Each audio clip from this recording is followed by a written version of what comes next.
بسم اللہ الرحمن الرحیم الحمد للہ رب العالمین والصلاة والسلام علی رسولہ الکریم وعلی آلہ واصحابہ اجمعین ومن تبعہم بإحسان الی یوم الدین رب زدنی علما والحقنی بالصالحین رب اشرح لی صدری ویسر لی امری واحلل عقدۃ من لسانی یفقهوا قولی صدق اللہ العظیم اللہم انی اسألک بأنک انت اللہ لا الہ الا انت الاحد الصمد الذی لم یلد ولم یولد ولم یکن له کفوا احد۔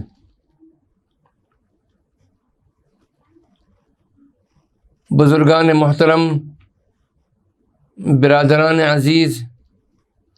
سلسلے کے مخلصین اور ہماری قابل احترام مائیں بہنیں اور عزیز بچیاں، صبر کے موضوع پر ہمارے بیانات کا جو سلسلہ ہے وہ جاری ہے اور آج اس کی 12ویں قسط ہے، اور اس خطبے کے سلسلے میں ہم نے استفادہ کیا ہے حکیم الامت حضرت تھانوی رحمۃ اللہ علیہ اور حضرت مفتی محمد تقی عثمانی صاحب دامت برکاتہم کی تحریروں سے۔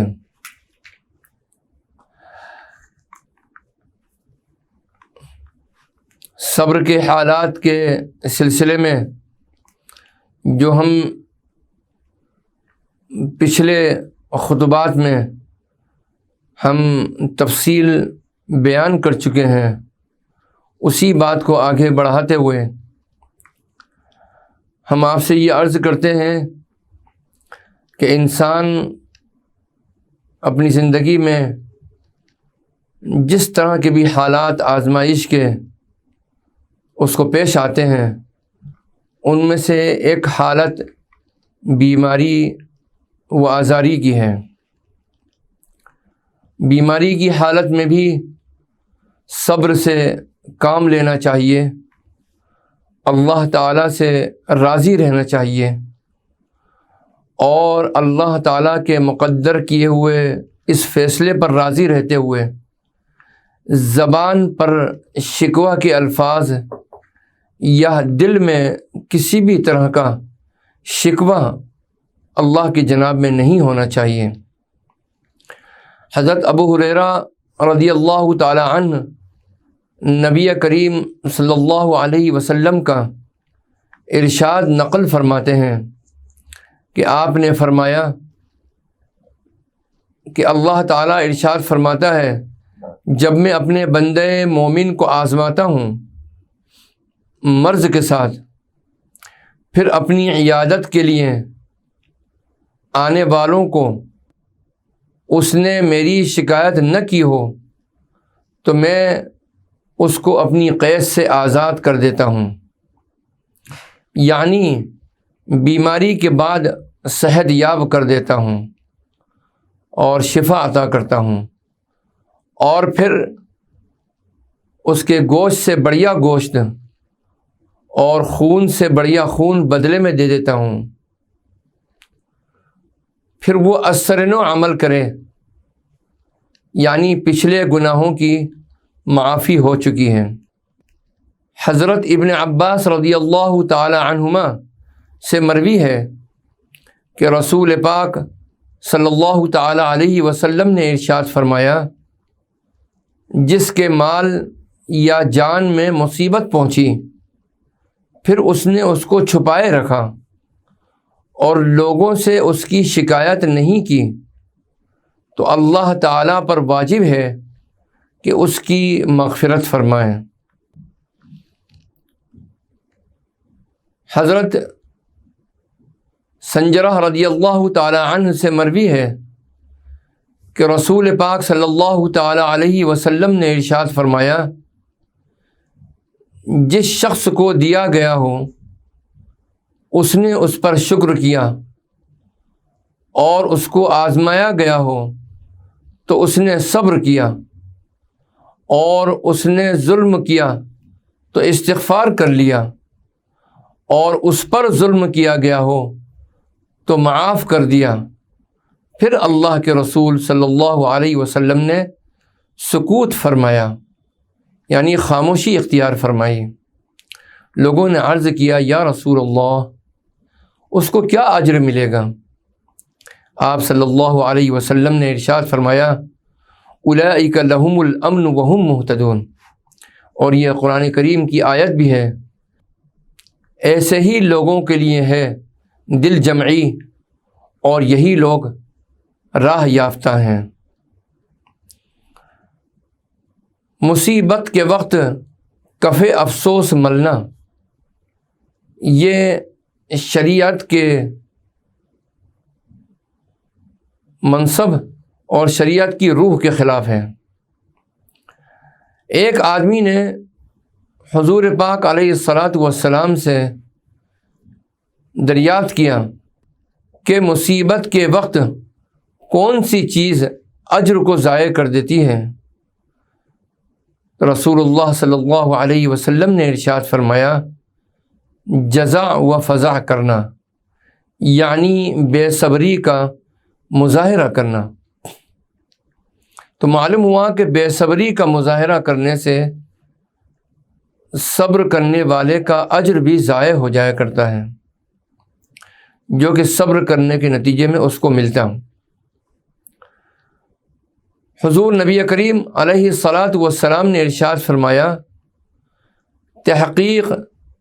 ایک قوم کو مصیبت و ابتلا پہنچتی ہے، پس وہ بے صبری کرتے ہیں اور گھبرا اٹھتے ہیں، اس مصیبت کی وجہ سے ان کے لیے کوئی اجر نہیں ہے۔ ایک مسلمان ان کے پاس سے گزرتا ہے اور ان کی اس مصیبت کو دیکھ کر وہ انا للہ و انا الیہ راجعون پڑھتا ہے تو اللہ عز و جل اس گزرنے والے شخص کے لیے وہ اجر لکھ دیتے ہیں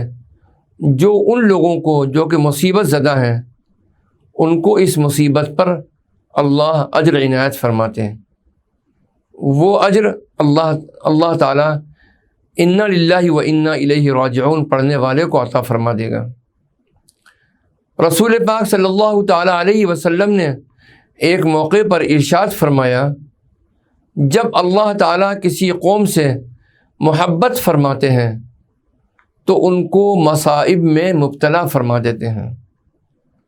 میرے عزیزوں اور دوستوں، کسی مصیبت و آزمائش میں مبتلا ہونا یہ اس حدیث مبارکہ کی روشنی میں یہ اللہ تعالیٰ کا بندے سے محبت کرنے کا ایک ثبوت ہے اور اس کی علامت ہے۔ لیکن سوال یہ ہے کہ اللہ تعالیٰ نے جو مصیبت بندے کو دی اس بندے سے محبت کرنے کے نتیجے میں لیکن بندے نے عملی طور پر صبر کا مظاہرہ نہ کیا تو یاد رکھے کہ یہ اجر ضائع ہو سکتا ہے۔ تو اللہ کے رسول صلی اللہ علیہ وسلم نے ارشاد فرمایا کہ جب اللہ تعالیٰ کسی قوم سے محبت فرماتے ہیں تو ان کو مصائب میں مبتلا فرماتے ہیں۔ جو شخص صبر کر لے اس کے لیے صبر بہت ہی بہتر ہے، اور جو شخص گھبرا کر مظاہرہ کرے اس کے لیے تو گھبراہٹ ہی ہے۔ اور روایت میں یوں ہے جو شخص خفا ہو جائے تو اس کے لیے اللہ تعالیٰ کی ناراضگی ہے۔ ایک اور حدیث میں جو کہ حضرت ابن مسعود رضی اللہ تعالی عنہ سے روایت ہے کہ رسول اللہ صلی اللہ علیہ وسلم نے ارشاد فرمایا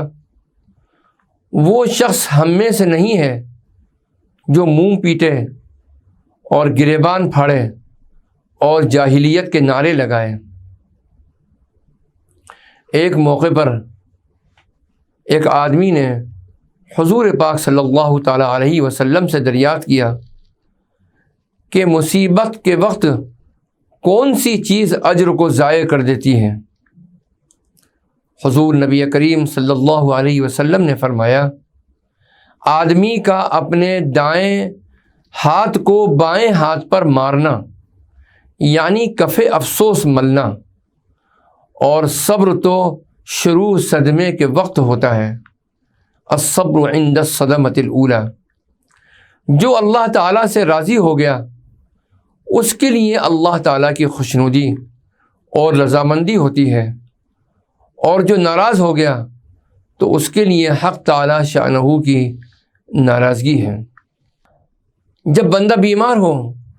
تو بیماری کی حالت میں اللہ تعالیٰ کی تعریف کرنا چاہیے، اس کی حمد و ثنا بیان کرنا چاہیے، تاکہ دل میں بھی یہ کیفیت رہے کہ اللہ تعالیٰ نے اس کی جو بیماری مقدر کی ہے، بندہ اپنی زبان سے بھی اس کا اعتراف کرتا ہے کہ وہ اللہ سے اس حال میں بھی راضی ہے اور اللہ کی تعریف کرتا ہے۔ تو دل سے بھی اللہ سے راضی رہنا اور زبان سے بھی اللہ کی تعریف کرنا کیسی خوش قسمتی ہے اس بندے مومن کے لیے جو بیماری کی حالت میں بھی اللہ سے راضی رہ کر اللہ کی تعریفیں بیان کرتا ہے۔ جب بندہ بیمار پڑ جاتا ہے تو اللہ پاک اس کے پاس 2 فرشتوں کو یہ کہہ کر بھیجتے ہیں کہ اس کو ذرا دیکھو کہ اپنی عیادت کرنے والوں سے یہ کیا کہتا ہے۔ سبحان اللہ۔ پھر اگر وہ بیمار بندہ مزاج پرسی کے لیے آنے والوں کے سامنے اپنی اس حالت پر اللہ تعالیٰ کی تعریف کرتا ہے تو فرشتے اس کے اس قول کو اللہ کی بارگاہ میں پیش کرتے ہیں، حالانکہ اللہ پاک زیادہ جاننے والے ہیں۔ پھر ملائکہ سے ارشاد ہوتا ہے، اللہ ارشاد فرماتے ہیں کہ اس کو اگر موت دے دی تو پھر اس کو جنت میں داخل کروں گا، یعنی اس بیماری کی حالت میں اگر اس کو موت میں نے دے دی تو میں اس کو جنت میں داخل کروں گا، اور اگر شفا دی تو پہلے گوشت سے بڑھیا گوشت اور پہلے خون سے بڑھیا خون اس کو دوں گا اور اس کے گناہوں کو معاف کر دوں گا۔ میرے عزیزوں اور دوستوں، بیمار رہنے والے بندوں اور بیماری کا شکار بندوں اور بیمار رہنے والی اولادوں کے ماں باپ اور والدین اور بھائی بہن، یہ سمجھ لو اور یقین کر لو کہ جس بندے کو اللہ بیماری دے رہا ہے، یہ بیماری چونکہ اس کی طرف سے مقدر ہے اور اس کو اس نے اس کے حق میں مقدر کیا ہے، تو یہ بات سمجھ لو اور یقین کر لو کہ اس بیماری کے بدلے میں اللہ کوئی بڑا انعام دینا چاہتا ہے۔ اس انعام کا یقین تمہارے دل میں پیدا ہو جائے تو تمہاری کیفیت ہی بدل جائے گی، تم اللہ سے راضی رہو گے اس بیماری کی حالت میں بھی اور بیماری کے بعد بھی اللہ کی حمد و ثنا بیان کرو گے، اور اللہ تم سے اس حالت میں جب تمہاری زبان سے اللہ تعالیٰ کی حمد و ثنا ہوگی، اللہ کی تعریف تمہاری زبان پر ہوگی، تمہارے دل کی کیفیت اللہ کی رضا کی ہوگی، تو اللہ تعالیٰ اس کے بدلے میں تم کو جو اجر عطا فرمائے گا اس کا اندازہ قیامت کے دن ہی ہو سکے گا، اور وہ اجر عطائی ہوگا تمہارے اس عمل کے نتیجے میں۔ وہ اللہ تعالیٰ نے جس اجر کا وعدہ فرمایا ہے وہ اجر اللہ اپنے شان کریمی سے اللہ عطا فرمائے گا۔ تو جو انعام دینے والا اپنے شان کریمی کے مطابق جب انعام دے گا تو کتنا بڑا انعام ہوگا۔ اے میرے عزیز بندوں اور سلسلے کے ساتھیوں، یقین کرو کہ صحت ایک بہت بڑی نعمت ہے، لیکن بیماری کے نتیجے میں ملنے والا اجر بھی یقین کر لو کہ بہت بڑا ہے۔ تم صحت یابی کی دعا ضرور کرو، علاج بھی کرو، لیکن اس کو اللہ کے مقدر کیے ہوئے فیصلے پر چھوڑ دو کہ اے اللہ، تیرے علم میں ہے کہ مجھے کب شفا ملنے والی ہے، تیری ذات پر یقین ہے کہ تو جب چاہے گا ہم کو شفا دے گا، لیکن میرے پروردگار ہم تجھ سے اس حالت میں راضی ہیں، اور آئندہ بھی اے اللہ تو جس حال میں ہم کو رکھے ہم تجھ سے راضی رہیں گے۔ اللہ ہمیں ہمارے اندر یہ مومنانہ کیفیت ہمارے اندر پیدا فرما دے، آمین ثم آمین یا رب العالمین۔ بیماری کے ایام میں اور بیماری کے دنوں میں اللہ تعالیٰ ان اعمال پر جو کہ شفا اور صحت کی حالت میں بندہ کیا کرتا تھا، وہ بیماری کی حالت میں اگر نہیں کر پائے گا تو اللہ اس کا اجر بھی اس کو عطا فرمائے گا۔ سبحان اللہ۔ حضرت مکحول رضی اللہ تعالی عنہ نبی کریم صلی اللہ تعالی علیہ وسلم کا ارشاد نقل فرماتے ہیں کہ بندہ جب بیمار ہوتا ہے تو بائیں طرف والے فرشتے سے کہا جاتا ہے کہ اس سے اپنا قلم روک لے، اور دائیں طرف والے فرشتے سے کہا جاتا ہے کہ جو عمل یہ کیا کرتا تھا اس سے بڑھیا لکھ۔ سبحان اللہ، سبحان اللہ، کیونکہ میں اس کو زیادہ جانتا ہوں، یعنی اپنے بندے کو، اور میں نے ہی اس کو مرض میں مقید کر رکھا ہے، اب یہ عمل کرنے کی استطاعت نہیں رکھتا ہے۔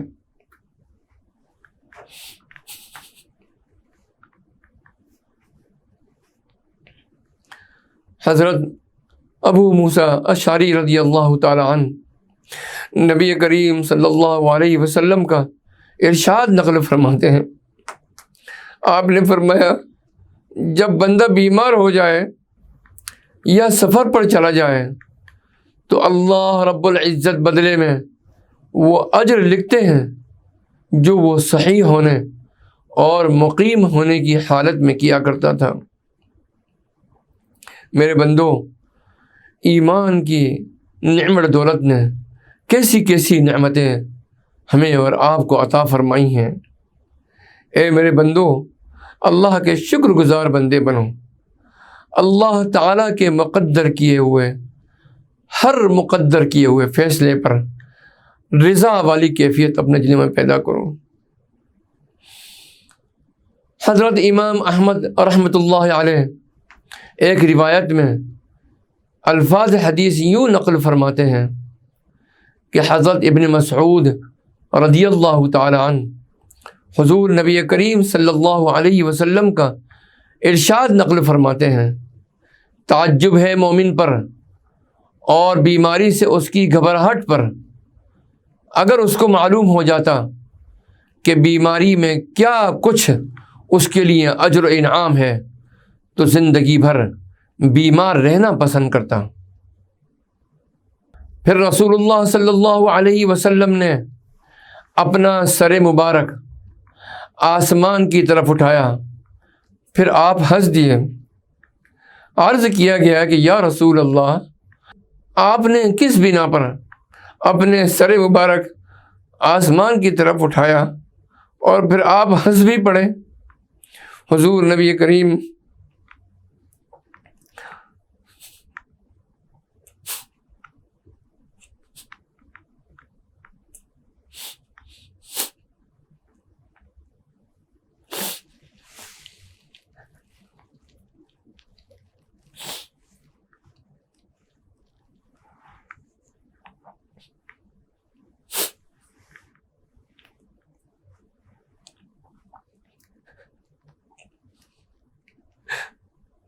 حضور نبی کریم صلی اللہ علیہ وسلم نے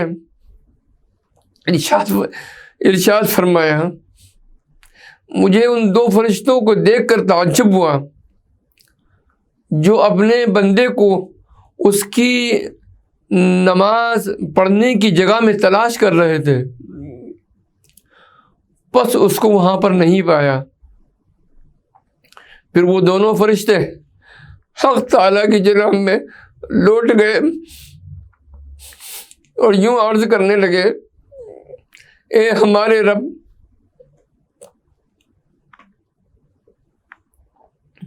آپ کا فلاں بندہ دن رات میں جو بھی عمل کیا کرتا تھا ہم اس کو لکھ لیا کرتے تھے، بس ہم دیکھتے ہیں کہ آپ نے مرض کی رسی میں اس کا ہاتھ باندھ دیا۔ حق تعالی شانہ ارشاد فرماتے ہیں کہ میرا بندہ رات دن میں جو بھی عمل کیا کرتا تھا وہ سب لکھ دو، اور اس میں سے کچھ کم نہ کرنا۔ جو کچھ بھی وہ عمل کیا کرتا تھا برابر اس کو اس کا اجر ملے گا، اور میں نے جو اس کو روک دیا ہے کہ وہ بیمار ہو کر عمل نہیں کر رہا ہے، اس کا اجر میرے اوپر ہے۔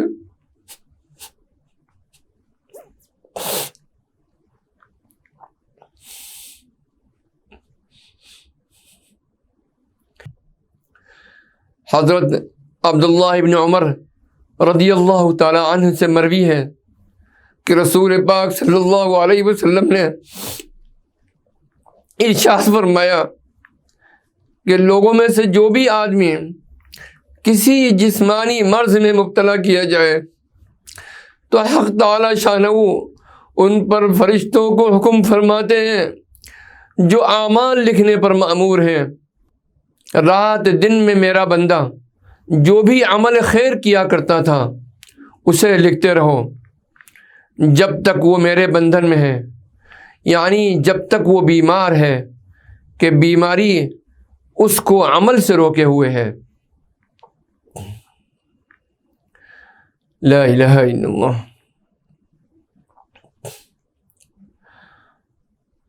حضور پاک علیہ الصلاۃ والسلام کے صاحبزادے حضرت ابراہیم رضی اللہ تعالی عنہ کی وفات ہو گئی تو آپ صلی اللہ علیہ وسلم کی چشمہائے مبارک آپ دیدہ ہو گئیں، آپ کی آنکھیں بھر آئیں۔ حضرت عبد الرحمن رضی اللہ تعالی عنہ نے عرض کیا کہ یا رسول اللہ، آپ روتے ہیں، آپ نے تو رونے سے منع فرمایا ہے۔ ارشاد ہوا نہیں بلکہ نوحہ کرنے سے اور گیت گانے یعنی بین کرنے سے منع کیا ہے، جو دو احمق اور گندی آوازیں ہیں، اور چہروں کو نوچنے سے اور گریبان پھاڑنے سے منع کیا ہے، اور شیطانی رونے سے اور گانے کی آواز سے کہ یہ لہو و لعب ہے، اور یہ رونا تو رحمت ہے جسے اللہ تعالیٰ نے اپنے بندوں کے قلوب میں ڈالا ہے اور ڈالتا ہے، اور جو شخص رحم نہیں کرتا اس پر رحم نہیں کیا جاتا۔ پھر ارشاد ہوا دل غمگین ہے اور آنکھ آنسو بہاتی ہے، اور ہم وہ بات نہیں کہتے جو رب کریم کو ناراض کرے۔ حضرت مفتی محمد تقی عثمانی صاحب دامت برکاتہم ایک واقعے کا اپنی تحریر میں اور تقریر میں ذکر فرماتے ہیں کہ حضرت مولانا سید اصغر حسین صاحب رحمۃ اللہ علیہ، جو اپنے ملنے والوں میں حضرت میاں صاحب کے نام سے معروف تھے، اور دارالعلوم دیوبند کے ان استاذوں میں سے تھے جو شہرت اور نام و نمود سے ہمیشہ کوسوں دور رہے۔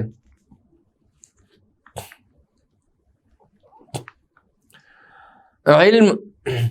اور فضل کے مقام بلند کے باوجود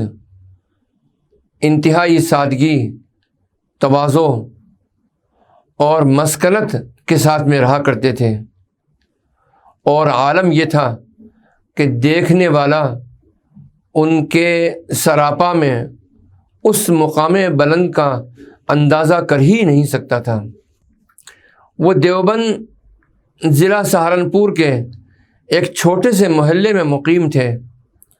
اور کچے مکان میں رہتے تھے۔ ہر سال جب برسات کا موسم آتا تو یہ کچا مکان جگہ جگہ سے گر جاتا اور برسات گزرنے کے بعد کافی دقت اور پیسہ اس کی مرمت پر خرچ کرنا پڑتا۔ حضرت مفتی محمد تقی عثمانی صاحب دامت برکاتہم ارشاد فرماتے ہیں کہ میرے والد ماجد حضرت مولانا مفتی محمد شفیع صاحب رحمۃ اللہ علیہ، حضرت میاں صاحب رحمۃ اللہ علیہ کے خاص شاگرد تھے، لیکن خصوصی تعلق کی بنا پر حضرت نے انہیں اپنے آپ سے بہت بے تکلف بھی بنایا ہوا تھا۔ ایک دن انہوں نے حضرت میاں صاحب سے کہا کہ آپ کو ہر سال اپنے مکان کی مرمت کرانی پڑتی ہے، جس میں پریشانی بھی ہوتی ہے اور وقت بھی لگتا ہے اور خرچ بھی خاصا ہوتا ہے۔ اگر آپ ایک مرتبہ مکان کو پکا بنوا لیں تو اس روز روز کی پریشانی سے نجات مل جائے۔ حضرت میاں صاحب رحمۃ اللہ علیہ کی طبیعت میں ظرافت بھی بہت تھی۔ انہوں نے والد ماجد رحمۃ اللہ علیہ کی یہ تجویز سن کر شروع میں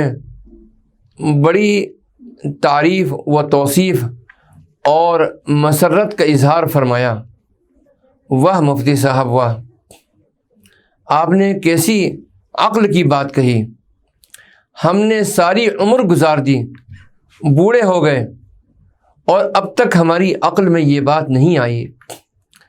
والد صاحب فرماتے ہیں حضرت میاں صاحب رحمۃ اللہ علیہ نے یہ بات اتنی مرتبہ فرمائی کہ میں شرم سے پانی پانی ہو گیا، لیکن بالآخر میں نے عرض کیا کہ حضرت میرا مقصد تو وہ حکمت معلوم کرنا تھا جس کی وجہ سے آپ نے مالی استطاعت کے باوجود اب تک مکان کو پکا نہیں بنوایا۔ اب مجھے مزید شرمندہ کرنے کے بجائے آپ حقیقی وجہ بیان فرما دیجئے۔ حضرت میاں صاحب رحمۃ اللہ علیہ نے شروع میں طرح دیا اور طرح دیتے رہے، لیکن جب والد صاحب نے زیادہ اصرار کیا تو والد صاحب کا ہاتھ پکڑ کر مکان کے دروازے تک لے آئے اور فرمایا کہ دیکھو، اس گلی کے بائیں اور دائیں دونوں طرف دیکھو، گلی کے اس سرے سے اس سرے تک کیا کوئی مکان تمہیں پکا نظر آتا ہے؟ والد صاحب رحمۃ اللہ علیہ نے فرمایا نہیں۔ اس پر میاں صاحب نے فرمایا کہ بتاؤ، جب میرے سارے پڑوسیوں کے مکان کچے ہیں تو پوری گلی میں تنہا اپنا مکان پکا بنا کر کیا اچھا لگوں گا؟ اور اتنی استطاعت مجھ میں نہیں ہے کہ میں اپنے سارے پڑوسیوں کے مکان پکے بنوا سکوں، اس لیے میں اپنا مکان بھی پکا نہیں بنواتا ہوں کہ اپنے پڑوسیوں کے مقابلے میں اپنی کوئی امتیازی شان بنانا مجھے اچھا نہیں لگتا۔ وآخر دعوانا ان الحمد للہ رب العالمین والصلاة والسلام علی النبی الکریم والسلام علیکم ورحمۃ اللہ وبرکاتہ۔ بسم اللہ الرحمن الرحیم۔ اللہم صلی علی سیدنا و مولانا محمد وعلی آل سیدنا و مولانا محمد وبارک وسلم۔ اللہم انت السلام ومنک السلام تبارکت یا ذا الجلال والاکرام۔ اے اللہ، ہم میں جو بیمار ہیں، اے اللہ ان کو شفاء کامل اور عاجل عطا فرما۔ اے اللہ، جو بیمار ہیں ان کو جلد از جلد شفاء کامل عطا فرما کر، اے اللہ اس بیماری کی حالت میں ان کو صبر کرنے کی توفیق عطا فرما، اور صبر کرنے کے نتیجے میں اور اس کے بدلے میں اے اللہ اپنے اجر کا جو تو نے وعدہ فرمایا ہے، اے اللہ تیرا احسان کریم ہے کہ تو نے یہ وعدہ فرمایا اور کرم فرمایا، اے اللہ تو بہترین اجر ان سب کو عطا فرمانا۔ اے اللہ ہم کو تمام امراض جسمانی و روحانی سے شفاء کامل عطا فرما۔ اے اللہ ہمارے سیاہ دلوں کو نور ایمان سے منور فرما۔ اے اللہ ہم سب کو فتوحات ظاہری اور باطنی سے سرفراز فرما، پوری امت مسلمہ کو سرخ روی عطا فرما۔ اے اللہ جہاں جہاں اس سرزمین پر، پوری کائنات میں، اے اللہ اس دنیا میں، اے اللہ اس سرزمین پر جہاں جہاں اے اللہ انسان آباد ہیں، اے اللہ ان کو ہر مصیبت اور بلا سے محفوظ و مامون فرما، اور اے اللہ خصوصیت سے مسلمانوں کے ساتھ میں اپنے کرم خاص کا معاملہ فرما۔ اے اللہ جمیع شرور سے محفوظ و مامون فرما، شرور شیاطین، شرور اعداء دین، کفار و مشرکین، حاسدین، مفاد پرستوں، شر پسندوں کی شرور سے۔ اے اللہ جمیع آفات ارضی و سماوی سے، جمیع اثرات سحر و آصف سے، اے اللہ نظر بد سے، اے اللہ جملہ نقصانات ظاہری اور باطنی سے محفوظ و مامون فرما، جملہ ظاہری اور باطنی خیر و برکتوں سے سرفراز فرما، دین دنیا حسن فرما، عاقبت بخیر فرما۔ وصلی اللہ تعالی علی خیر خلقہ سیدنا محمد وعلی آلہ واصحابہ اجمعین برحمتک یا ارحم الراحمین۔